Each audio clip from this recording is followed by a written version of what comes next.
رسول اللہ صلی اللہ علیہ وسلم کی بارگاہ میں ایک اعرابی آتا ہے، اس کے بال بکھرے ہوئے ہیں اور وہ عرض کرتا ہے کہ یا رسول اللہ صلی اللہ علیہ وسلم، نماز میں سے مجھ پر کیا فرض ہے؟ رسول اللہ صلی اللہ علیہ وسلم نے اسے بتایا کہ یہ تم پر نماز میں فرض ہے، اس کے علاوہ نفل ہے۔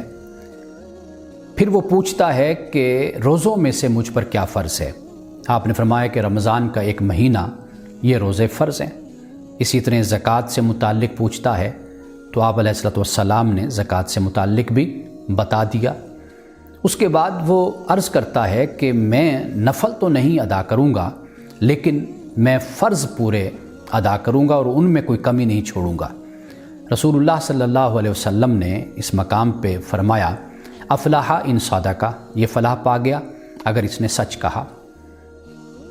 ایک اور روایت میں یہ الفاظ ملتے ہیں کہ آپ نے فرمایا کہ داخل الجنت ان صدقہ، یہ جنت میں داخل ہو گیا اگر اس نے سچ کہا۔ یعنی اللہ سبحانہ و تعالیٰ نے ہم پر نماز ہو، روزہ ہو، زکوٰۃ ہو، حج ہو، اللہ سبحانہ و تعالیٰ نے ہم پر ان میں کچھ خاص چیزوں کو فرض کر دیا اور لازم کر دیا۔ یعنی نماز ہے، جیسے اس میں صبح کی نماز میں 2 فرض ہیں، اور ظہر میں 4 اور عصر میں 4، مغرب میں 3 اور عشاء میں 4، یہ اللہ سبحانہ و تعالیٰ نے فرض کیا۔ اسی طرح رمضان کے ایک مہینے کے روزے ہم پر فرض ہوئے، اور زکوٰۃ میں اسی طرح ایک اماؤنٹ ہے کہ جو ادا کرنا ضروری اور لازم ہے، یہ فرض ہے۔